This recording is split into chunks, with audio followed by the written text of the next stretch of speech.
Big vibe, stay blessed to say less. It's your boy Black Finesse. We're here for something new, actually, right? So normally Mondays is Military Mondays, right? So we're actually going to watch mitsistudio. I'm actually a new fan. This guy does really, really great in his animations. This was called 11 Less Evil Facts About Hitler. BBIH. I'm not sure what BBIH is. But let's actually get into it. I'm excited to see what, the amazing animations he got going on. I'm a new fan. Y'all hit that subscribe button for him. I know I'm going to do the same. Boom. Make sure y'all do that. Here we go. Like little beans. Here we go. Hitler wanted to be a painter. Before his rise to power in Germany, Hitler was an artist, trying to sell paintings and postcards to earn himself a living.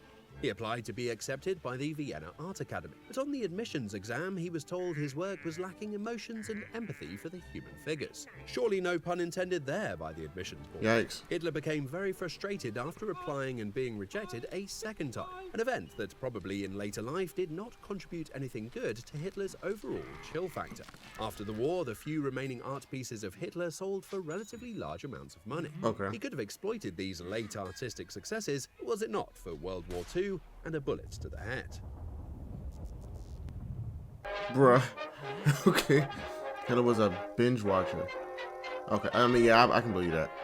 This brutal dictator was an absolute film buff, especially in the evening, making him a super binge watcher mensch. There were many Hollywood films that he liked. King Kong, Snow White, or Snow Aryan White in his mind, and on top of that, he was also a great fan of Laurel and Hardy. If you still believe that is not weird enough, consider he was also a fan of Disney's Mickey Mouse. I guess after a hard day of work, coordinating the destruction of Europe and some occasional mass murder in between, nothing beats a good jolly mouse to keep the spirits up. This resulted with Hitler organizing his own cinema nights with his guests, binge-watching all the way into the late-night hours. Hitler promotes non-smoking. Really? Hitler is often considered to be the first national leader to advocate non-smoking. Being a heavy smoker in his early life, around 40 to 45 cigarettes a day, irony joke, he realized the Aryan super race could not be associated with smoking. So, Hitler made sure a nationwide non-smoking campaign was set in place to keep the German people from smoking. Understandably, you do not want to be called a Nazi, only for people to think you are a smoker. That would be awkward. They even went as far as to construct separate non-smoking rooms in their bomb shelters. What a luxury to have! Your own non-smoking bomb shelter, while the city above you is turned into one big ashtray. Priorities. Hitler supports animal welfare. Fair enough. I think he had a dog, didn't he?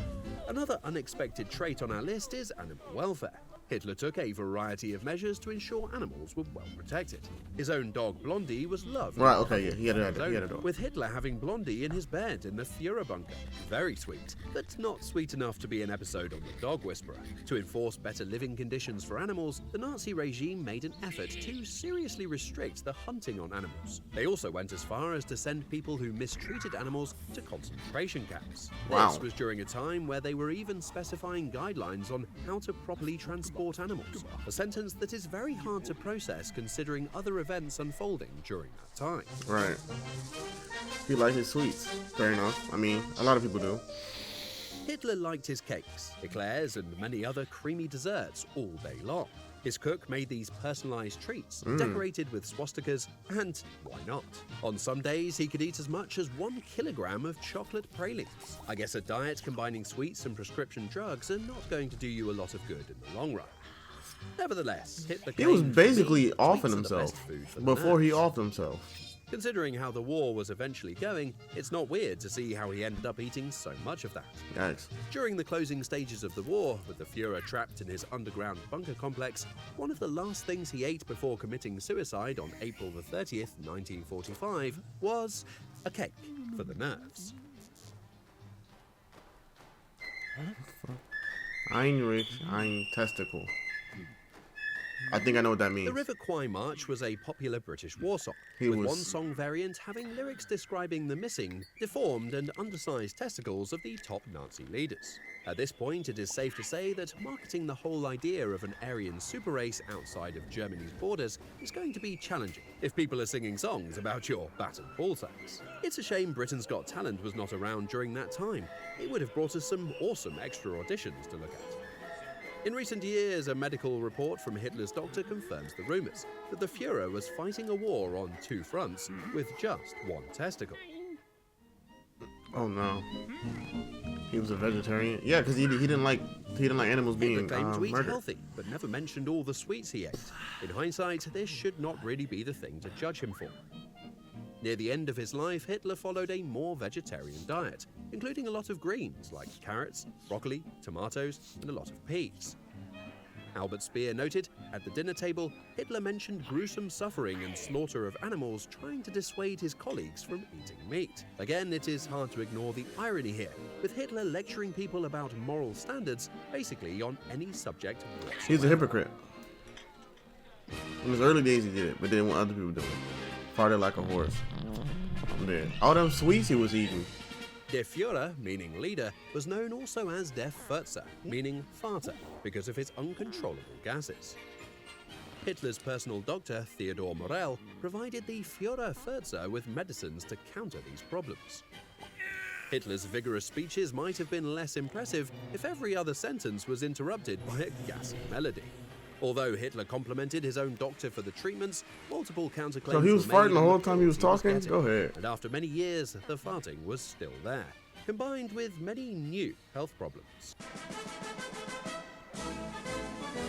I was employed or not. Huh.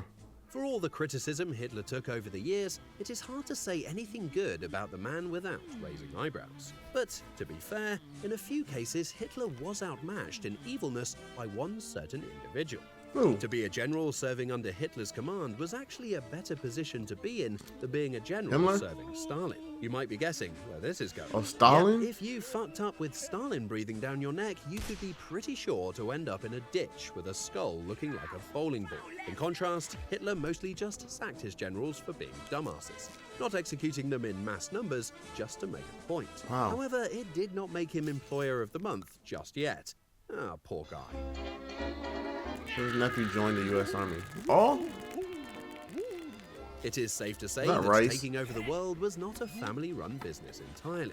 His own nephew, William Patrick Hitler, was serving in the United States Navy from 1944 to 1947. If you think that is not awkward enough, before he fled to the US, he blackmailed his uncle for years by threatening to leak embarrassing family stories to the press. When he suspected a trap was set up for him, he fled Germany and eventually obtained US citizenship and joined the Navy afterwards.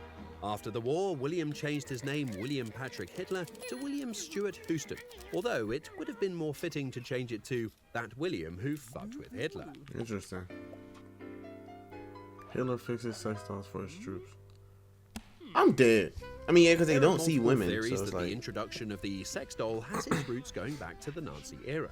According to some, it was the Führer himself who invented the use of sex dolls for his frontline troops, so they were less likely to contract non-Aryan transmittable diseases on their own. You know, with many German troops deployed in France, the biggest threat to the German Wehrmacht was not frontline action, but streets filled with prostitutes swinging legs around their men, turning every French town or city into one big French STD fest. This was unacceptable to Hitler, who came up with the idea to design special sex dolls, all with blue eyes and blonde hair. Difficult to swap your doll with your friends, though, if you prefer something else from time to time. Yes, life was hard for a German soldier stationed in France in 1941. In the end, the dolls were not a very big success, mostly because of the embarrassment soldiers had with carrying the dolls around. To which, Yeah. duh, how weird is that? It is very Seeing a weird. German Wehrmacht soldier gearing up his Mauser, hand grenades, MG ammunition, and finally, his inflatable sex doll. Very superior master race kind of stuff. Eventually, the factory where these dolls were made was also targeted and bombed by the RAF, destroying the entire building and taking the lives of over 200 innocent inflatables. Sheesh.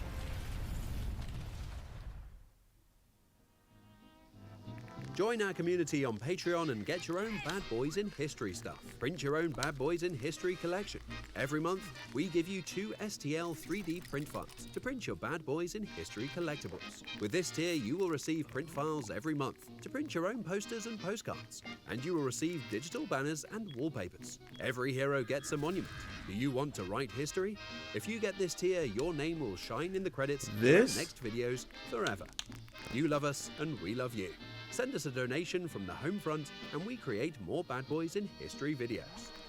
You can become a golden kid. This is a wonderful first video, Mitsi. Hey, Mitsi Studios, I would definitely highly recommend if you want to learn some more stuff in the animation form, come here.